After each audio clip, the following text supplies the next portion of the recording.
Welcome back, everybody, to another episode of Paradigm. We are so thankful for you tuning in. We hope you enjoy the channel and all the videos you've seen so far. In this week's episode, we're talking about Chapter 4 from the book The Catalyst by Jonah Berger. The title of this chapter is Uncertainty. Before I let you get into the video, I want to remind you to subscribe to the channel, like the video, drop us a comment below. You know we love the feedback, and follow us on all our social media platforms. All the information will be in the description below. Enjoy.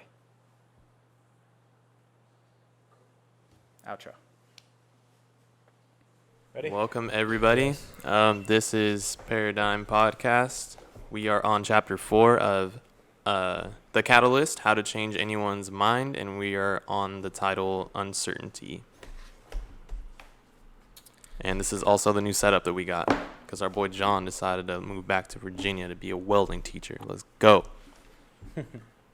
Oh yeah. What do you guys think He's of the virtual. chapter? I loved it. I loved it. Yeah, I like this chapter a lot. I'm gonna go ahead and turn my microphone volume real quick. Turn me up, B. How are you doing over there, John? Yeah, Yeah. You guys like this chapter a lot? Yeah, I liked it. It was kind of straightforward to me. I felt like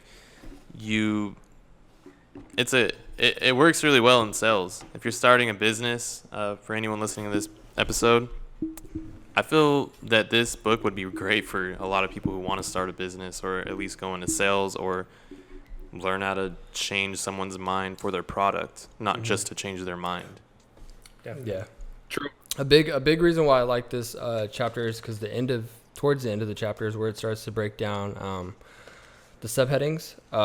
And it's almost like it's teaching you something about uncertainty and why people feel uncertain about specific reasons. And it gives you that comparison of A and B and why you should not avoid certain things, but how you can approach uncertainty. And so when I was reading this, I was like, okay, so how do I take this and move it into what I'm doing today at our meeting? And how will I be able to identify things that the people that are going to make a deal with us, what would they be uncertain about, and how would I be able to identify that, and will I be able to counteract it? So that's why it was a big chapter for me, is because I could apply it right away. Nice. Yeah. Yeah, I What agree. about you, Jay? I thought it was a really good chapter. It was really interesting to think about, it even applied for myself where it was, hey, I'm uncertain about things, and this is the reason why I feel uncertain about it and why it's maybe a little trepidatious about stepping into like a new field, like master's with geology that I'm going into. Right. So what I did is I went and downloaded a brain web app, it's like brainstorming webs you can do, and kind of just broke it all down what I need to achieve. I thought it was really interesting, and it took away the uncertainty factor and made me feel a little bit more confident in the process I had. Yeah. But yeah, as far as that, like the chapter was pretty. Why'd you ask? We thought it was really good. Did you not really like the chapter? I thought it was just kind of boring. I was reading it. That's why you guys were like all psyched about it. I was like, y'all were psyched about this? Don't get me wrong. I get where you're coming from, Dev, how it's pretty applicable, especially in that meeting setting you just had. Yeah. But Yeah, didn't blow my socks off or anything. Yeah, I kind of agree with you on that too, because there was a lot of just boring examples, like the shoe site, and then on top of that, they kept throwing in all of the examples where it was a little bit much to read over and over and over the same sample over and again. So it was a lot of examples. So, Yeah, definitely. Yeah. Let's hop into it. Alrighty. So who can start us off with the first? Yeah, I mean, because uncertainty tax is kind of where I would take notes, is where I kind of picked up. Real quick while you're doing that, the topic that I kind of wrote down for this chapter was on page 137 and 146. It says, the devaluing of things uncertain is called the uncertainty tax. To combat this, our options are harness freemium, reduce upfront costs, drive discovery, and make it reversible. So that is an overall encompassing of, okay, here's uncertainty tax, and here's our routes to addressing that. And so we'll get into those individually. Yeah. Nice. Yeah. So the question that I had for everyone was, are you the type of person that would choose something that's good for sure, or would you rather take the gamble for something that's better but maybe also worse at the same time? I would like to say for sure. For me personally, I would, but I feel like I would take a gamble. I honestly, personally feel I would want to lean into a gamble because what if I could win more? But I think the logical thing I would say now is, yeah, I would take the for sure thing because that's kind of what majority of people would do. I think it would be, depending on what it is. If we're talking about like the hotel thing, I would just take the for sure. For sure. Yeah, it really depends on the subject matter. The level of uncertainty. But if it was the one that was like, okay, you can, it's 50-50 chance you can get a $50 gift card or you can get the $100 lottery ticket, I would be more risk averse in that one where I would want to jump into the risky one. And I'll pay $50 because then at that point I've zeroed out my balance on the gift card or I've just doubled up on the lottery ticket. 50. You know what I'm saying? Yeah. I would lean more into the risk. But if it's like a hotel, then I would be for sure, you know? Really depends on the subject. How about you? I would be. I'm usually the person that gets the for sure. Okay. Even John pointed out, I thought about you today, John. I went to Uncle Harry's today, and I remember the last conversation. You were like, "Yeah, you always get the Florentine, the avocado. That's it from Uncle Harry's." Shout out to Uncle Harry's. Mm-hmm. Paradigm should be sponsored by Uncle Harry's. And I decided to get a little crazy today, and I got the Oso hash. It's pretty good. Nice. Yeah, that is good. Pretty good, right? Yeah, that's They're all pretty good. It's fun to try things. Do you miss Uncle Harry's? Yeah, Uncle Harry's does slow. I do miss those everything bagels. You know what I'm saying? But They ain't got nothing like that in whatever. Virginia. I slapped the Anita's this morning, which is like this Mexican place that's got like $1 burritos. The worst service ever, though. I was like, let's sit down. I was like, it's for the experience. And I go, oh, I forgot. It's bad service. That's part of the experience. But whatever. Oh yeah, that's the gamble, right? Yeah. Uncertainty. The uncertainty. What about you, John? What do you think you would lean into to take? Going off that question, I think Jay's right. It's situational.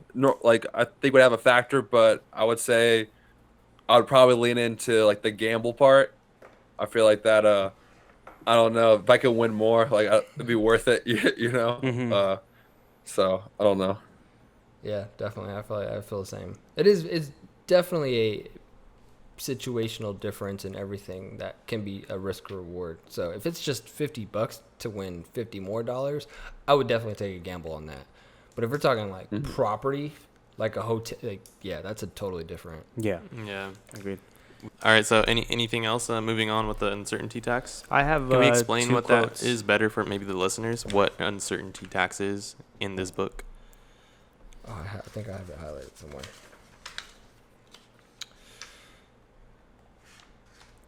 One of the things in this book is Devaluing devaluing of things uncertain is called the uncertainty tax. That's on page 137. Okay. We They- devalue things because it's of the uncertainty that it provides In or the whatever. decision. Right, Mhm. right. Yeah, definitely. It's almost devalued just on that factor alone. Right. Yep. Hmm. I have two quotes, one on page 139 and one on 140. It says here, change almost always involves some degree of uncertainty. The more change involves uncertainty, the less interested people are in changing. So I Page thought it is was that really interesting. That is page 139 and 140. Yeah. Thought it was really interesting because I can like think of multiple situations in my life where it's like, hey, like I'm seeing changes in you as a person. What are you doing? Hey, I'm reading books.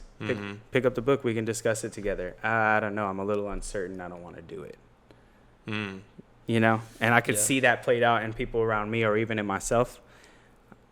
Can you guys look back and see any situations in yourself where you're Just starting this this podcast alone, I feel like, and being able to read books just with us there, and when we tried to initially share some of the topics with other men around us or even our friend groups, there was a level of they're like, oh yeah, well, that's cool, but I don't think I want to read, or I'm not gonna really talk about these things. Or no follow through. I know a lot of people that Yeah. play with the idea. They go, "Oh, it's so cool," and then like there's no follow through with their talk, and they're just kind of saying it because they want to be socially accepted. Yeah, that's True. how we Conversation. were at first too, with the ideas that we'd bring to the table. I think this is the first idea that actually True. came to fruition.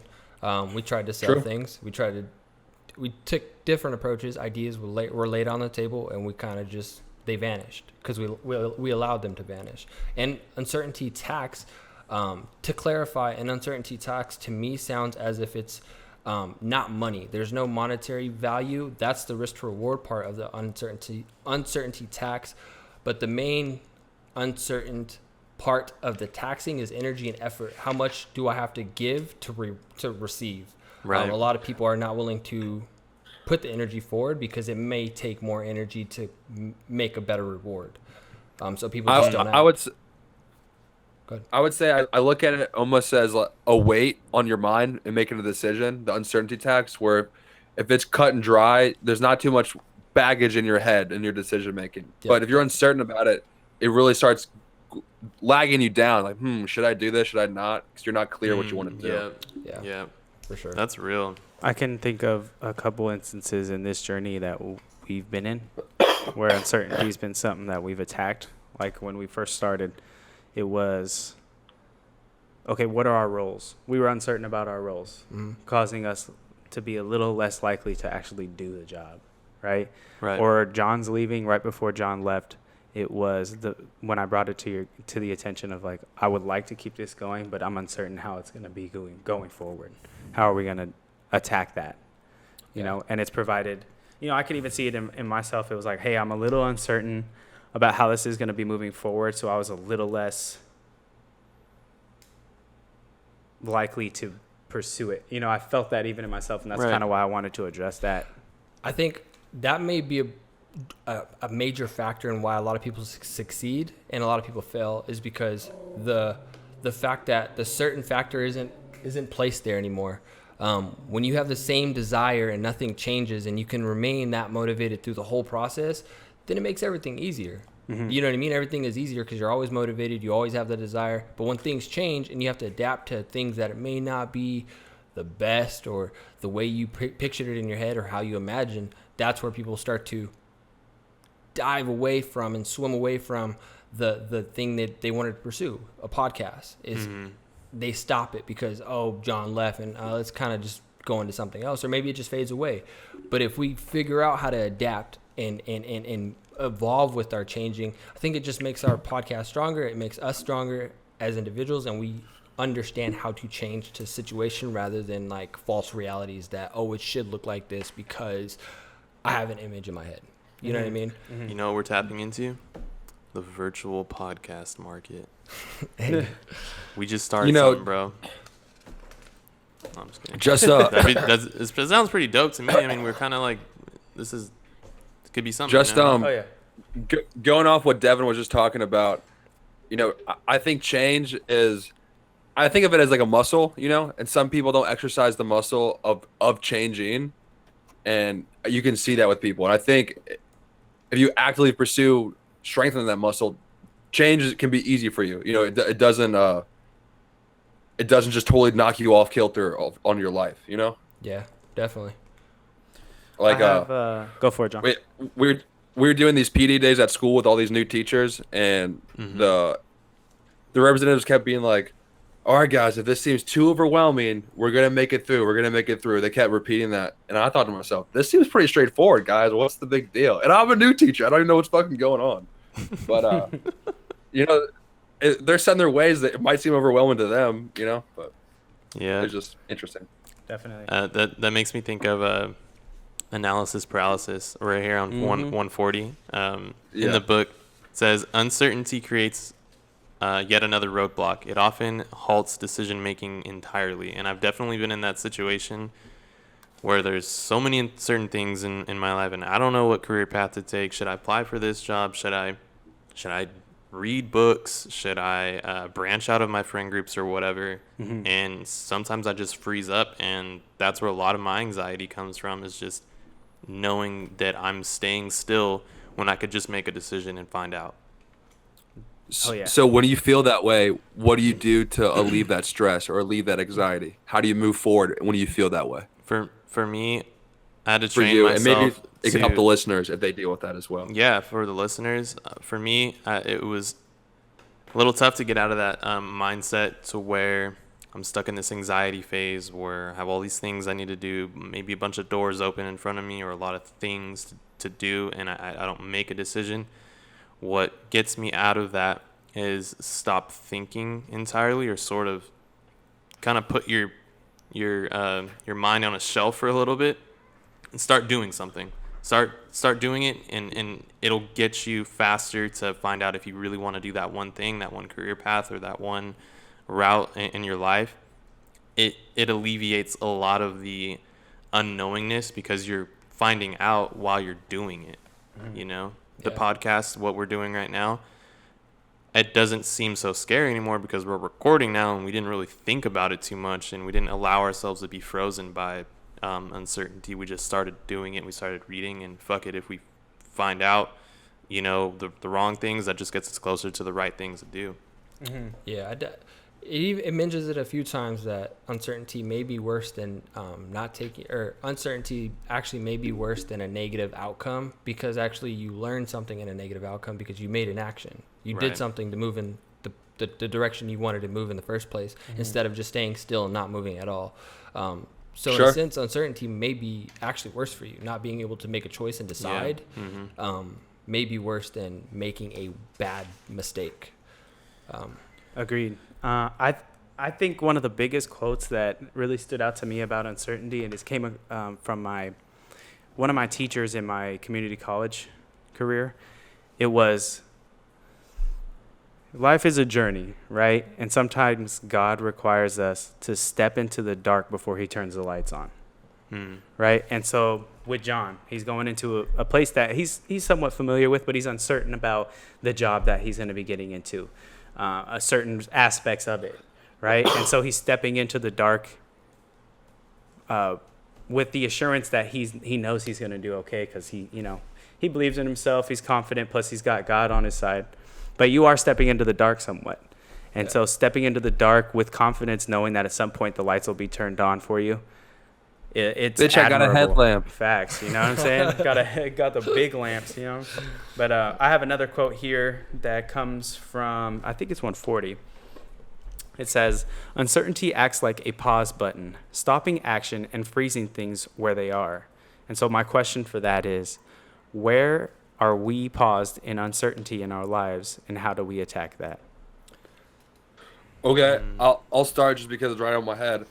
I've been dealing with getting this apartment, and like I negotiated off the original price, and I renegotiated again, and they denied that. And then I was kind of at a crossroads on whether can I really afford this by myself? Does it work for me financially? What should I do? And then I was just thinking about it late in bed today. I just said, fuck it. I want a full send. Like, what's the worst that can happen? You know? So, Nice. I went ahead and pressed because I talked to my real estate agent on Friday, and she goes, "What do you want to do?" And I go, "I'll figure it out on Monday. Give me the weekend, you know?" And then I was laying in bed like, you know what, dude? Fuck it. I want a full send, and it doesn't work out. I'm happy with where it's at, you know? So I'll just make it work. Oh, yeah. They'll push you harder. You're stepping into the dark. Yeah, that's how I'm excuse me.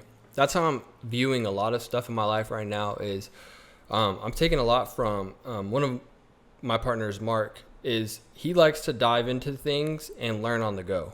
He doesn't like to sit back and watch and learn and then move into something that may potentially work out, but you're inevitably still going to land with mistakes in your possession, because you're not perfect and we're not going to be A1 all the time. So why not just jump in, learn on the go, and continue moving forward? And while you're making mistakes, you're still moving forward though. There's no falling back. It's just you fall down and you get back up and you continue in that process. Right. So that's one big thing that I am taking away from partners, and even you guys, even how like what we have set up here, right? Everything changed, and we're still, you know what I mean? Obviously you guys we had a little break because of the travel, but even then we're still back to it. So I think if we can adapt to change, it's going to make us better as people, podcast, everything, brand, everything. Agreed. Yes, sir. You guys want to move on to another topic? Well, I want to hear your answer to that question. Oh, that where I'm stepping in the dark. Where are you paused at? Where am I paused? Where are you paused in uncertainty in your life, and how do we attack it? Think I'm paused. What? Go ahead. I was just gonna say just the how you attack it thing. I always think of the quote, "How do you eat an elephant?" And the answer is one bite at a time. No matter how big the task is, you have to start somewhere. You know, no task is too big. You make it into a bunch of smaller tasks. If you just start, you know, at least you're making progress. True. Yeah. Feel like I'm paused with my sort of my freelance or my design outside of my in-house design position.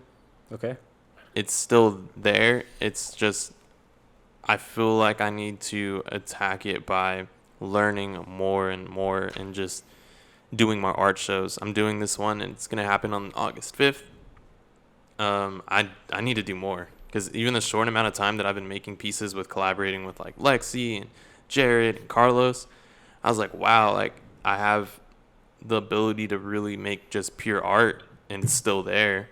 And I can collab and I can set up shows and make things, and I want to learn about NFTs and whatnot. So the attack method for me is like what John said. Anytime I feel that anxiety or that pause is taking place, I just gotta start doing shit to find out, and it alleviates a lot of that. One part at a time, one bite at a time. Mm-hmm.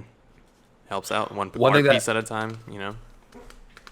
One thing that always helps me relieve stress or anxiety is just physical activity. Working out, True. Running in particular always helps me feel less stressed. Mm-hmm. Once I like conquer something really hard physically, I go, okay, everything else can't be that big of a deal. Like what I just did was very hard, you know? Yeah. No, I think productivity kills it, but you just have to know where to be productive in the aspect of your life. Because a lot of people will use like what we learned in 7 Habits of Effective or Highly Effective People. You have your important task and you have the tasks that are urgent. Some people identify with things being productive as urgent, like I got to do laundry tonight. Is that very productive, or is that you just having to do things for the next morning? It's not a long-term productivity or important task, but you need to get it done. It should have been done earlier. Yeah, whatever, you can argue that. But some people are so productive in that urgency bar, urgency field, is they forget to give some urgency to the things that are important. Learning, for David's case, learning NFTs. Yeah, I'm not going to benefit right away, but at least I'm taking a step into the future for my future self. Mm-hmm. So I think a lot of people have trouble with that. Moving forward in the book, the next subheading, Harness Freemium. Out of all the different categories, it's on page 146. Right. Mm-hmm. I like this one a lot on just how to get new customers, etc. David, I think this could be something that you could even capitalize on. Freemium, just so people get a little example, let's say if you use Spotify, you can get a free membership and you have ads. If you pay, and you can have that and you can use it as long as you want. But if you want to upgrade and have a better service, you have to subscribe to the actual membership. And that's how they get members. They give you a free one for free. Right. Yeah. You know, you talking about getting customers or doing stuff with your name out at one of these art shows. You could do a raffle where it's like $1 entry or whatever, and at the end of the thing, whoever wins the raffle gets a free piece by you. And it could be a small piece. Don't make it a big piece, but it gets people. If they're only throwing $1 and they get a free piece of art, they're gonna be interested in trying to work with you. And then whether after they get it or after other people see it, maybe they're more interested in working with David because they've seen something and they didn't lose anything. You know what I'm saying? They didn't put any money down for it. Yep. True. Because In the there's a paragraph before freemium. John already broke it down, but want to go back. It says trialability works because making things easier to try lowers uncertainty. It makes it easier for people to experience and evaluate new things. So if they don't know what you're doing and you can offer something free, it's free. You don't have to except show up and put some energy on showing up, then it's free. Mm-hmm.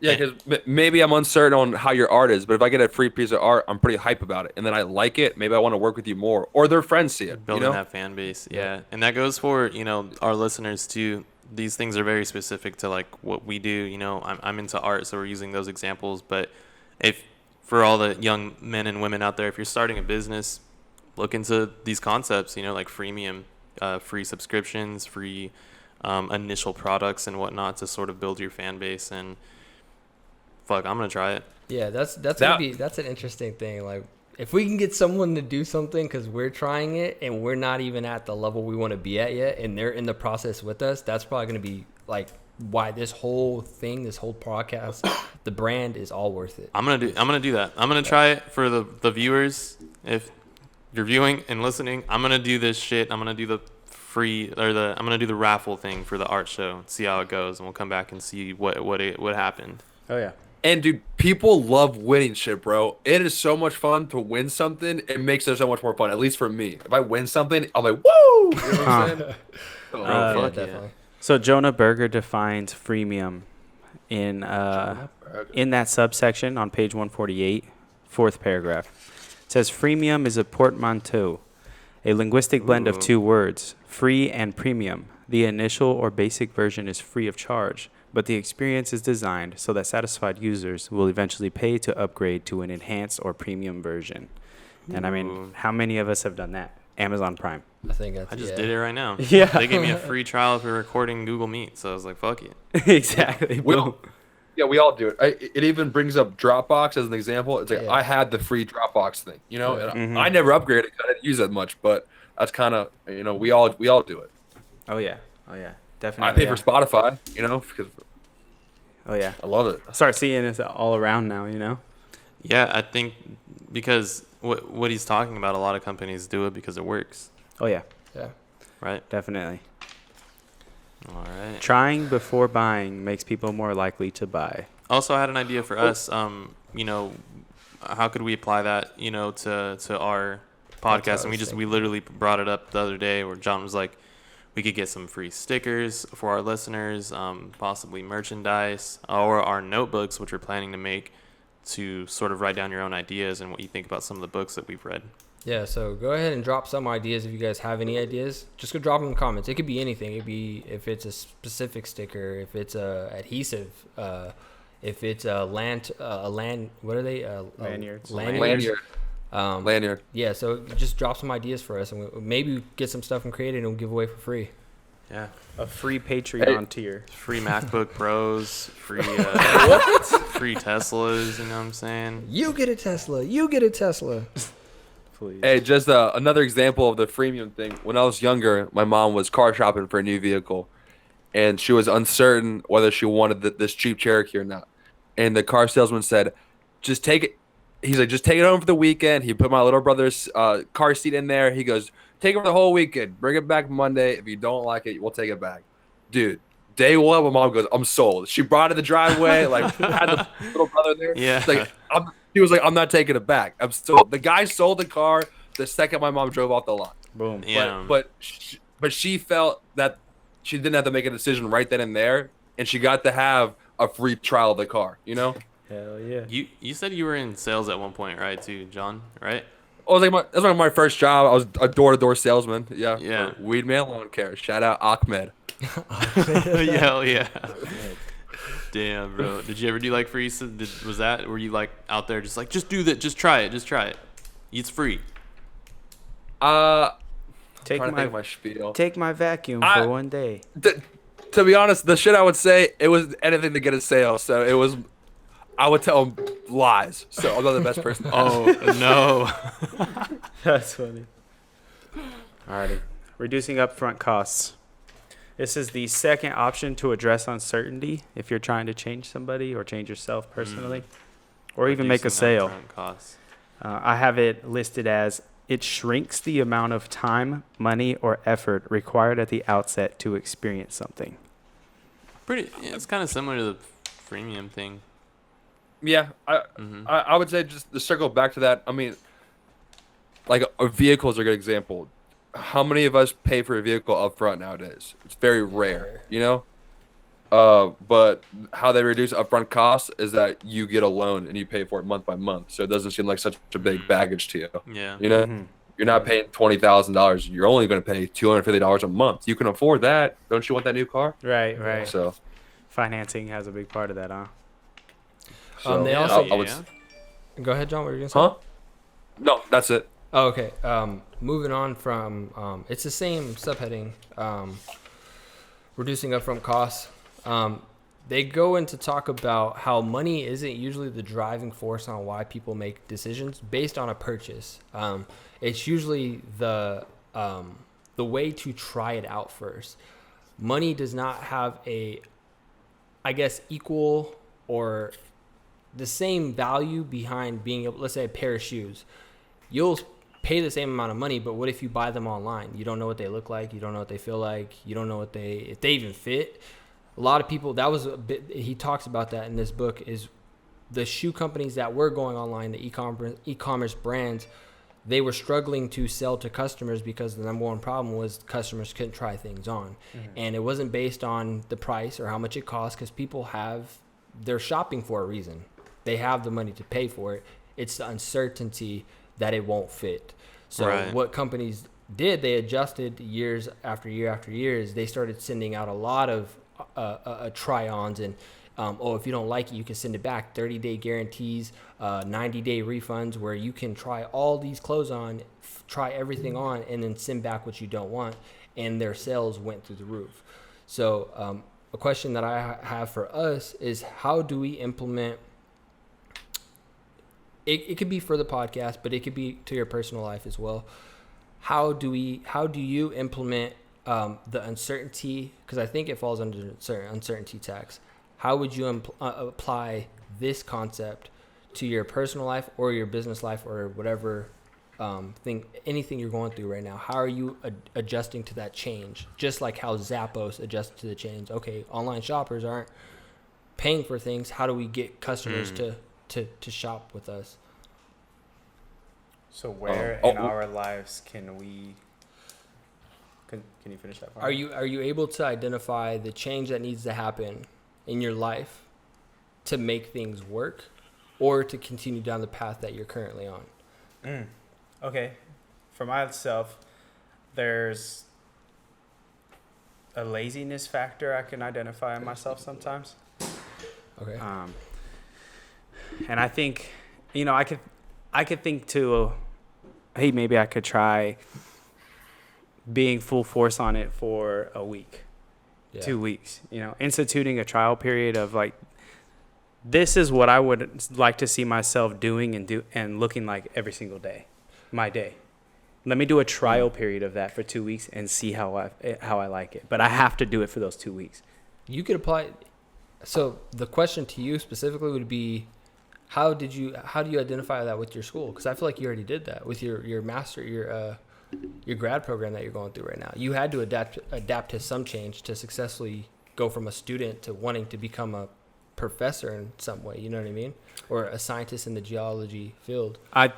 It's definitely in progress. Yeah. There's that jump from student to scientist that I've taken the first step towards, but it's a process, right? Like I can say I'm going to do it. That's step one, and apply and take the initiative to actually jump into the program. But now it's about, okay, instead of 2 hours a day doing quadrant 4 material, maybe replacing an hour of that with reading scientific literature, or clipping out our videos, or reading, being more of a productive human being. I can see myself being lazy in certain cases on certain days where I'm like, oh, okay, today I just want to chill. But I think if I could just do a trial period of 2 weeks of going hard and really developing myself a schedule, trial period for 2 weeks, and be like, okay, this is what I'm going to do, dedicate to it and really do it, and see how I feel at the end of those 2 weeks, right? I mean, it takes 30 days to do a habit, so maybe a month. And then see how I'm feeling and be like, okay, maybe I can do this. Maybe I can change this up, Yeah. So for myself, it would be that, identifying the laziness factor and attacking it. I thought it was like 3 days to start a habit. No? It's 30. Yeah. It's like, it's close to 30. It's like 21 or 22. Yeah. To actually develop a habit. You could start a habit in 3 days, but developing it and feeling like, okay, this is my everyday thing now. Yeah, implement that habit into a routine. Right. Where it becomes like you don't think about it, you just do it. Right. Okay. Like that first month of going to the gym, it's like, okay, well, I want to go 3 times a week. I only did 2 this week, 1 the next week. But really doing 3 times a week, you'd have to do it for a month straight to really be able to be like, this is what I do. Oh. How about you guys? So the question, if you want to go, I don't know if you heard the question, but it's like, what are you implementing right now to identify the change that may need to be required to continue down the path that you want to go down? If it's graphic design, if it's freelancing, if it's this podcast, if it's building media for any. How am I identifying the change? Yeah, the change that you may be able to identify, or maybe you're not. Maybe things aren't changing. Maybe you it's hard for you to identify. I think just by action alone, just figuring out if things are working or if they're not. To me, it's action based. I can tell that I need to, every time I start feeling like that, just means I need to stop thinking, just do it. Yeah, for me, I would want to say, because I feel pretty strong in what we have here and building content and building a brand. That's kind of like a strong suit for me. I would say real estate and property and understanding legality of contracts and all the things that I've never dealt with before is sort of scary. And how do I make that change to make it less scary? How do I learn about it? How do I educate myself while taking the advice from how Mark, or how even like Mark and John have similar characteristics? Learning on the go. Just keep going, keep pushing forward, make mistake, and just keep moving forward. Don't fall and stay down and sleep for a little bit and figure, I'll get back to it when I feel better. No, just get up and keep going. So that's sort of how I would tackle the change that may be required. That is inevitably it's going to come into my life. Okay. What about you, John? I don't know about anything in particular right now. Maybe I get with Jay on the like being lazy thing. I've been trading pretty flat like past like 2 weeks. 1 week I would say is because we were road tripping, and so I was like, fuck it, who cares? But I can already tell like this past week I wasn't really diving in like I was prior to the road trip. I got out of the habit of really being on my shit, and I mean, I need to keep making more money, so I need to get back on that. Definitely. Yeah. All right, so our third option to address uncertainty is called drive discovery. The author Jonah Berger describes it as, or gives us an example. Supermarkets hand out free samples of smoked sausage on toothpicks. That not only lowers the barrier to trial for sausage, I love sausage. lovers, it also grows the set of people who think about buying sausages in the first place. Yeah. So this could be applicable even to our situation. You know, when it talks about. I think we already touched on this with the whole David and Raffle thing. I mean, it's like Right. the same thing regurgitated. I don't think we gotta Yeah. go over it again. It's the same thing. Yeah. Okay. Yeah, I think drive discovery is how I took it, is takes a creative focus to discover what you're looking for. So the ice cream thing, the sausage thing is people have to be able to try it first before they're going to just start blazing through the door. Right. If you can't fill that gap between the tryability, then it's hard for people to actually know who you are. You don't exist because no one knows that you exist. And they don't want to try it because they're used to what they already have. Well, I kind of wanted to break down like Acura, right? It's a luxury brand written in this chapter. And so when they were like, we need to drive discovery in America, how do we get discovered? They didn't go to Motel 6. They went to the W, right? Yeah. We want people that want to buy luxury cars. We'll give them the option to try this car, and they'll get dropped off wherever they want for free if they're using the hotel, right? So in our case, looking for a market of people that want to seek self-improvement and giving our stuff out for free there. Right. That's how we would drive discovery in our case here. That's the only thing I wanted to bring up. Okay. Yeah, I would even how we're implementing clips from YouTube is a good how we implement that change in that way for people to identify us. People aren't going to watch 2 hour.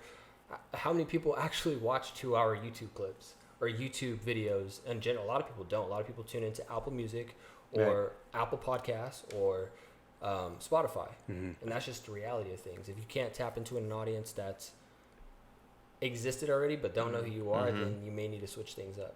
I can't hear you on the mic. I think you turned yourself all the way down. All right.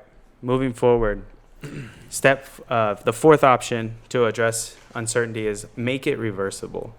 Jonah Berger defines this as just like reducing upfront costs, shrinking back-end friction encourages action, like free shipping and free trials, because they reduce people's hesitation about trying something new. Right. Yeah. So reducing uncertainty by making some commitments reversible for free, no strings attached. It's like if you don't want it, you can just send it back, or we're good. Mm-hmm. If the eggs come on the side, I send it back. I knew you were gonna say it's that. not I enough knew you were gonna say. That. I was gobble like clockwork. I was like 1, 2. Okay, go. Yeah. So, how do you? Well, yeah. There's a lot of companies that do that. It's the same thing. Like John's saying, I feel that these concepts are almost sort of intertwined. It's the same sort of thing. Make it reversible. Oh yeah. Send it back if you don't like it, and it overall just reduces the uncertainty for making a commitment. Money back guarantees. Yeah, Does that get you guys when you are gonna Oh yeah. do something? That's why I get new tires at Les Schwab all the time. If they give me a warranty versus like buying tires at a used tire shop, I'm guaranteed that these will work for 80,000 miles. If it goes anything less than 80,000 miles, they replace them. You send it back. That's the whole reason why I get it, you know? Because they're expensive. For me, the return thing, I'm bad at that. The tire thing is different because it's like a tool, you know, and it's for my car. Yeah. But like, let's say shoes. If I have already bought the shoes, it's a very slim chance I'm returning it. It's because the cost of me driving to the store, doing the thing, and that's just being lazy of me. For example, my little bros bought 2 pair of shoes. They're still in the boxes. I was like, "Hey, what's up with these?" He was like, "Yeah, they didn't fit." I was like, "But like you bought them?" And he's like, "Yeah, they fit in the store, but I don't know." They and I fit was in like, the "Well, store. do I have them?" My sock's too thick. Yeah, I think He just didn't return them. Yeah, there you go. I view it the same way. If the purchase is a little bit bigger, tires, for instance. Oh yeah. There needs to be some kind of guarantee that if they blow up on me or something, I Right. want to make sure that I'm protected. But if it's shoes, I've got 100% guarantee. I can almost promise you guys that I bought a pair of shoes that didn't fit and I continued to wear them. Toes in there like this. Yeah, like smushed, or the shoe was too big because I just didn't care. Like I Slide. was just like whatever. Like, but that's just personal. That's like preference. But it's having the option, right? If I'm like, oh yeah, you can buy these $160 shoes. If they don't fit, then you can bring them back. If they're too lazy to bring them back, that's on them. But they bought the shoe, you know. It just made you feel a little bit more comfortable with being able to buy these shoes because I have the option to bring them back if they don't work. Yeah, definitely. Right? It just limits. It removes those barricades to purchasing. Yeah. Definitely. So I have a quote on page 166. It's under the subtitle "Taking Advantage of Inertia." Trials shift people from potential buyers to potential sellers. People become attached to the item. They feel greater ownership of it, and it becomes harder to give it up. And I thought it was interesting, kind of coming back to the mug thing, right? Where it was like, I bought this mug, and I'd be willing to buy it for $3. I own this mug, and I'd be willing to sell it for $5. Right? Same exact mug, right? So when you give somebody something for free, now it's not, oh, maybe I should purchase it, and I'm a customer. Now it's more of, I'm an owner, right? Changing that in somebody's mind from, okay, now I own it, people value it more. And I thought it was really interesting. So if like you gave somebody some shoes, now their ownerships of them, they own them, they're less likely to bring them back. Interesting. They're less likely, or if they sell them, they're going to try and sell them for a higher price. They value them more based on sentiment. Yeah. I thought that was really interesting. I think more what this chapter is getting at, that paragraph, how from potential buyers to potential sellers. For example, let's take Milwaukee, because you guys know I like Milwaukee. Mm-hmm. I'm a buyer of Milwaukee, but because I've invested in the brand and I like the product, I am a seller of Milwaukee to people, to friends. I vouch for them all the time. I think they're the best tool. If someone asked me for advice, I'd go, well, you should buy Milwaukee. It's the best because I've already invested into the company. So I've gone from a buyer to a seller because I'm already in there, you know? Right. That's interesting because that same topic applies to like branding in a certain way. Yeah. And Brand loyalty. Yeah. Tribalism. yeah, why did you pick a Ford Escape? You know what I mean? Could have picked a damn Prius, right?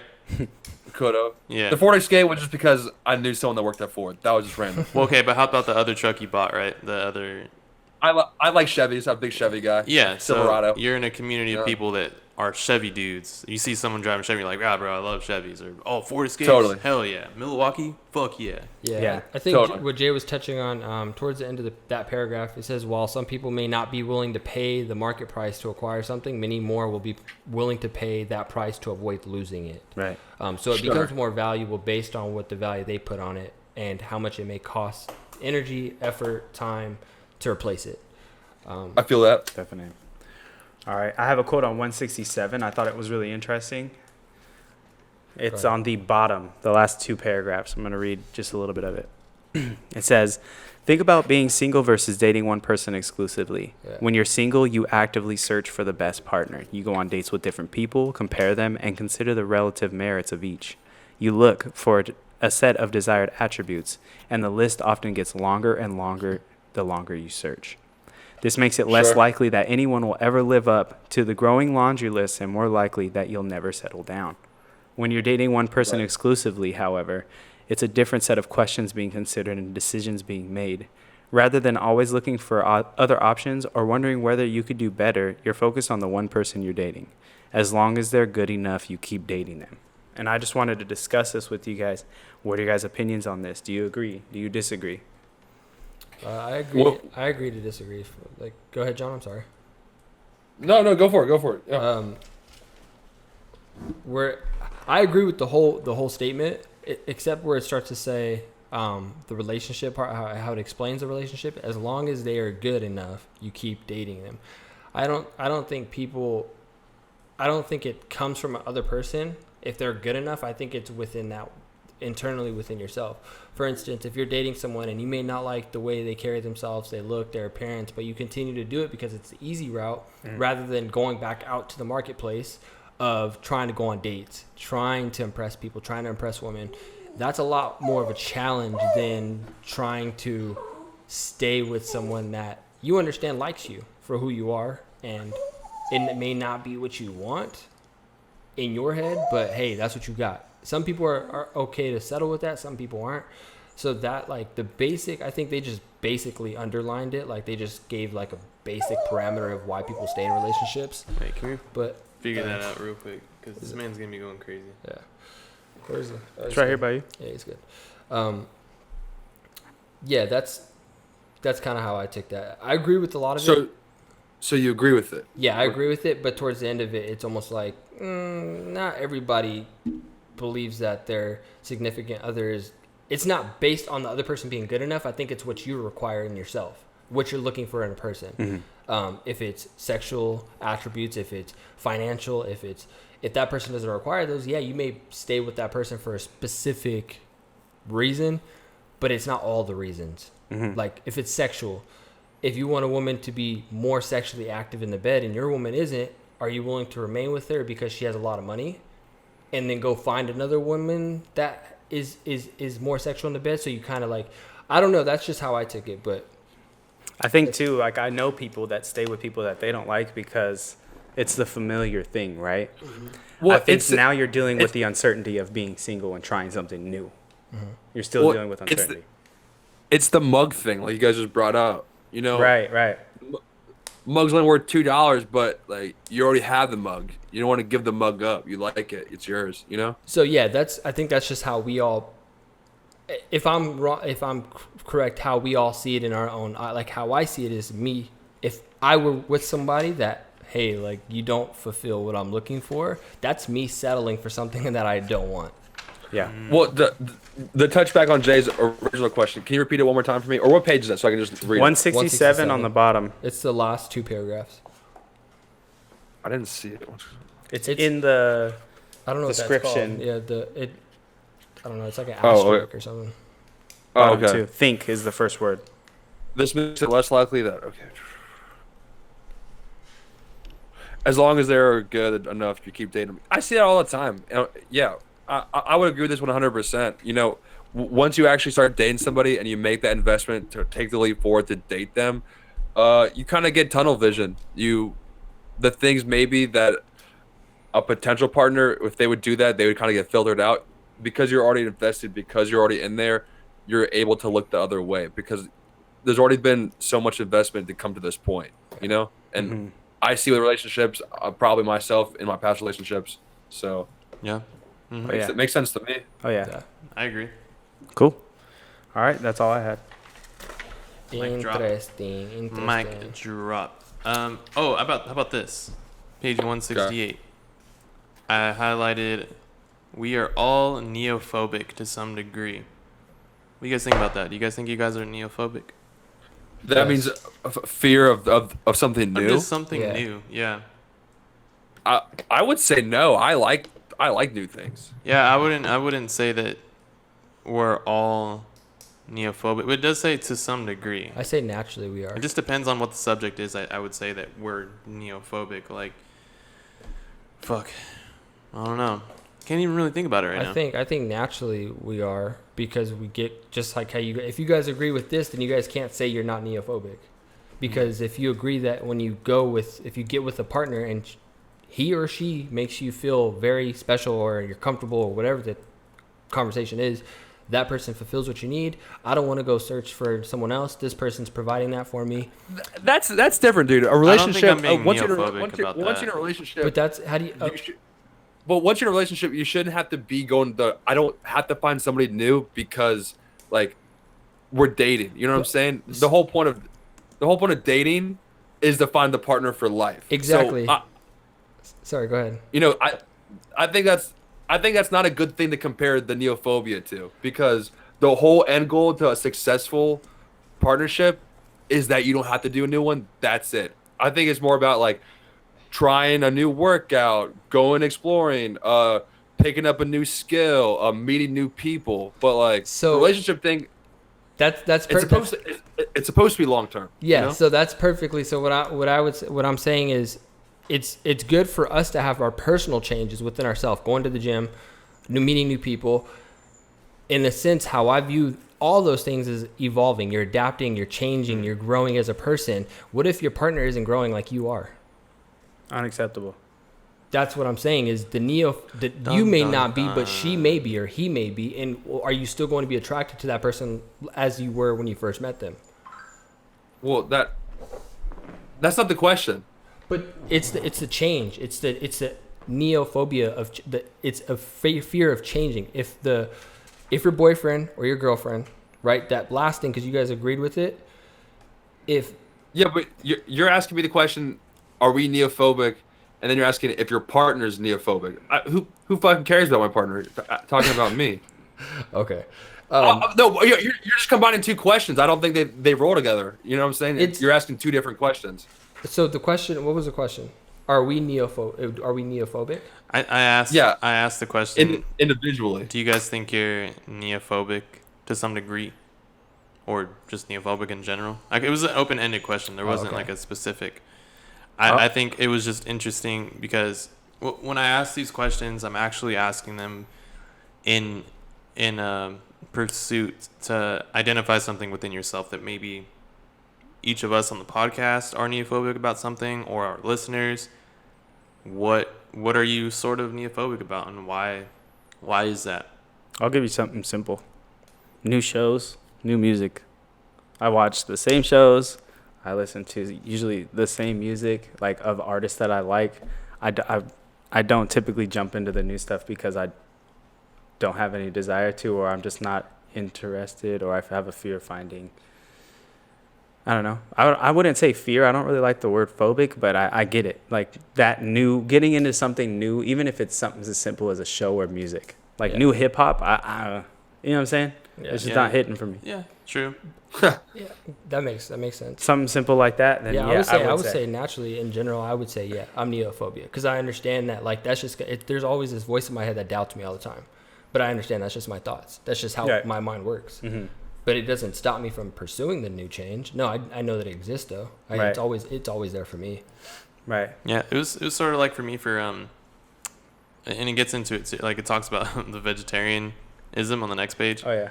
not eating meat is a big switch, particularly if you love bacon or meat and whatnot. But things like Meatless Monday provide a low-cost way to test it out. Yep. Blah, blah, blah. Just smaller things to get you away from meat. But even when I was vegetarian, I knew I loved the meat. I was still making the energy to be vegetarian, but I was just more, I guess, invested into my health at the time. Yeah. That's the first thing I always hear, like, oh, you're doing the vegan thing? Dude, you can't have bacon or steak, bro. I know. That's the first thing I hear every single time. Yeah.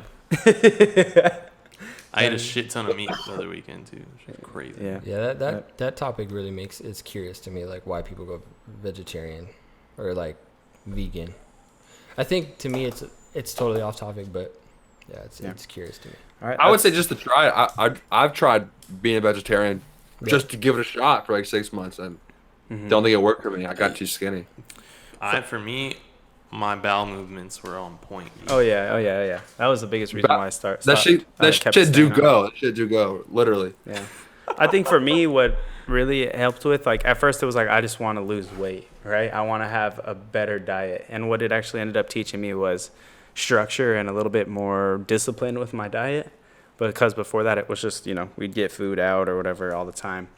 And then so on these diets, you have to learn how to cook. You have to weigh your stuff. You have to figure out what you're intaking in terms of macronutrients, micronutrients, vitamins, minerals. You have to really jump into all that. My nutrients. You need good nutrients.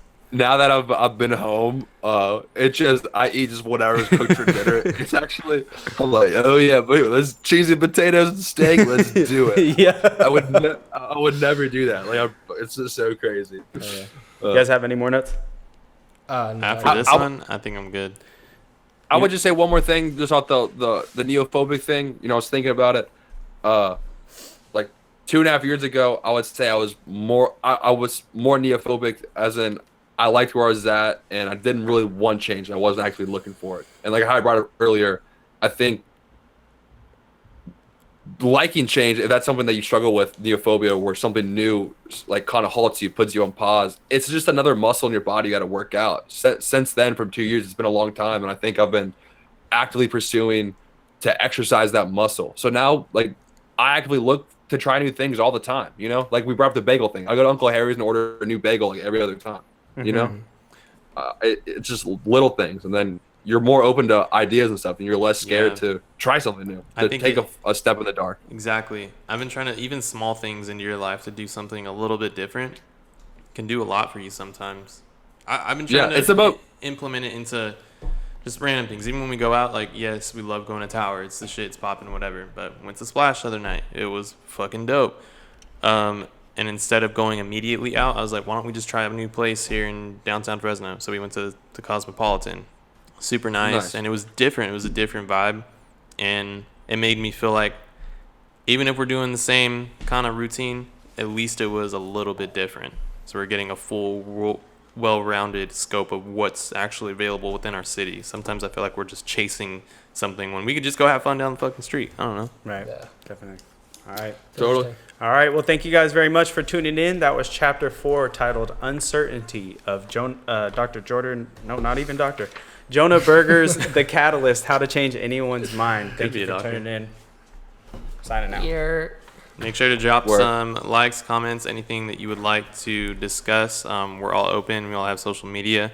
Tap in with us and let us know if you have any ideas. Leave some comments below. Yep. Smash that fucking like button, B. Alrighty. All right. That was another episode of Paradigm. We hope you enjoyed the show, and we appreciate your viewership. Make sure you subscribe to the channel.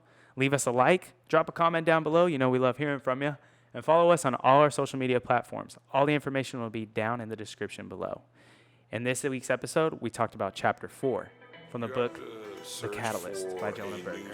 The title of this chapter was Uncertainty. Before I let you go, make sure you remember one thing. The work you put in now equals who you are tomorrow. Peace.